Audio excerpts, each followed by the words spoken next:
एक लड़की माँ बनना चाहती थी। उसका पहला शादी होता है लेकिन वो माँ नहीं बन पाती है। उसका दूसरा शादी होता है, वो फिर भी माँ नहीं बन पाती है। लेकिन उसके मन में ये था कि मैं माँ बन सकती हूँ, अभी भी उसको आशा थी। नमस्कार, आपका स्वागत है क्राइम अद्भुत न्यूज में। आशा करता हूँ आप अच्छे होंगे। आज की जो सच्ची घटना है, एक लड़की माँ बनने के लिए कैसे अपने भाई का यूज करती है। दरअसल एक खौफनाक कत्ल हो जाता है। उसका वीडियो सोशल मीडिया पर बहुत तेज़ी से वायरल करने लगता है। अगले दिन न्यूज़पेपर के फ्रंट पेज पर इसके बारे में विस्तार तौर पे बताया जाता है। गांव के जो मध्यम परिवार के लोग होते हैं, जब उनको इस घटना के बारे में पता चलता है तो वो भी शॉक हो जाते हैं, हैरान हो जाते हैं। उनके मन में काफ़ी बातें चलने लगती है। दरअसल भाई बहन का जो रिश्ता होता है, बहुत ही पवित्र रिश्ता होता है।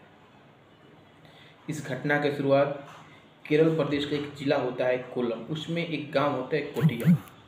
कोटियम में एक हरा भरा परिवार रहता था, बहुत ही सुखी संपन्न परिवार था। उसमें एक लेडीज थी जिनका नाम था सुचित्रा पिलियम। उनकी एज उम्र 43 साल थी। कोटियम से 10 किलोमीटर की दूरी पर एक संस्था चल रहा था, बच्चों को पढ़ाने का वो संस्था था। सुचित्रा पिलियम अपने परिवार से अनुमति लेकर, आज्ञा लेकर कोटियम से 10 किलोमीटर दूरी की संस्था पे चली जाती है पढ़ाने के लिए।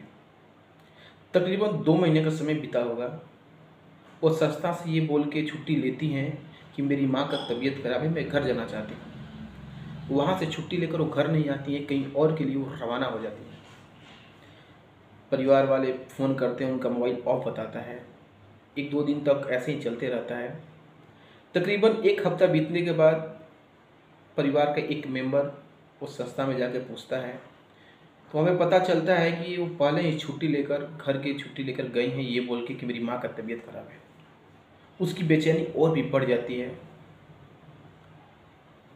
इसके बाद वो अपने तरीके से, परिवार वाले उस लड़की को, सुचित्रा पिलियम की तलाश करते हैं। जब उसका कहीं भी खोज खबर नहीं मिलता है तो पास के नज़दीकी पुलिस में रिपोर्ट दर्ज करवा देते हैं। दरअसल उस टाइम लॉकडाउन का समय था, कोई कहीं आ जा नहीं सकता था, चारों तरफ पाबंदी थी, कोविड का समय था उस समय। पुलिस भी अपने तरीके से जांच कर रही थी, लेकिन कहीं भी उनका पता नहीं चलता है।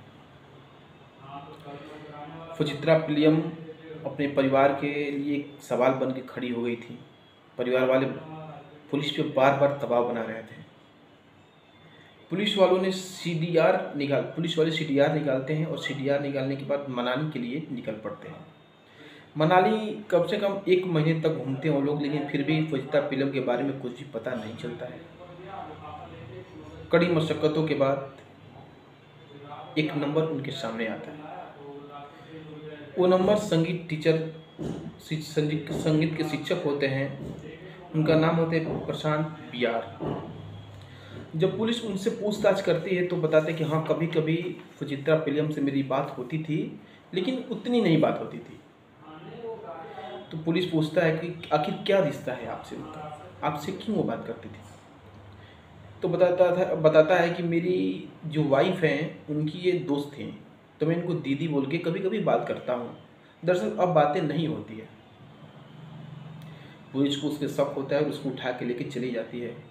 पुलिस जब उसको लॉकअप में टॉर्चर करती है तो सारी बातें उगल देता है, बता देता है।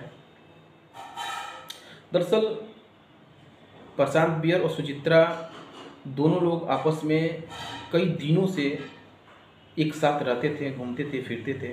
परिवार के नज़र से बच के लोग मिलते भी थे। वीडियो कॉल पे बात होता था, गंदी गंदी तस्वीरें शेयर किया दोनों लोग किया करते थे। जो सुचित्रा पिलियम थी, वो प्रशांत की बच्चे की माँ बनना चाहती थी।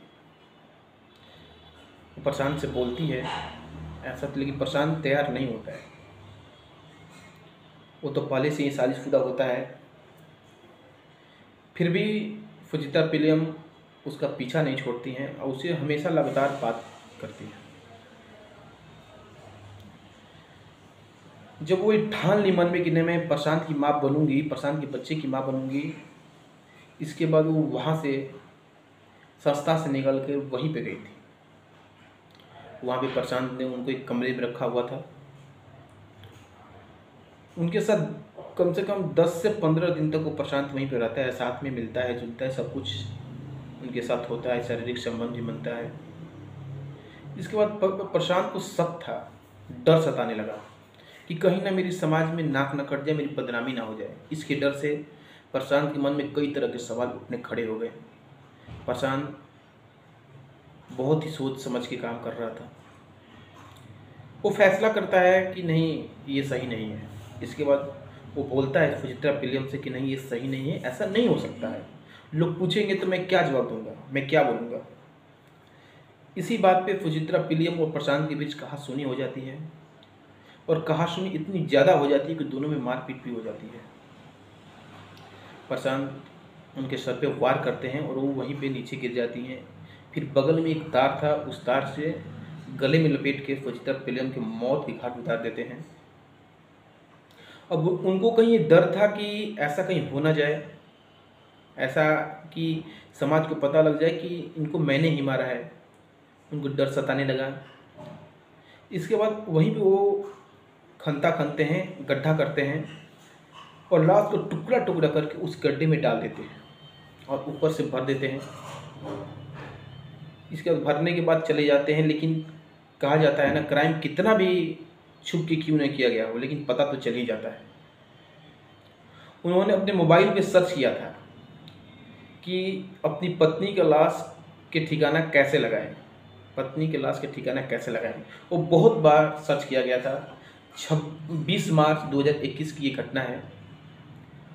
जब पुलिस उनकी मोबाइल की सारी डिटेल्स निकालती है तो पता चलता है कि 20 तारीख को ये सर्च किया गया है।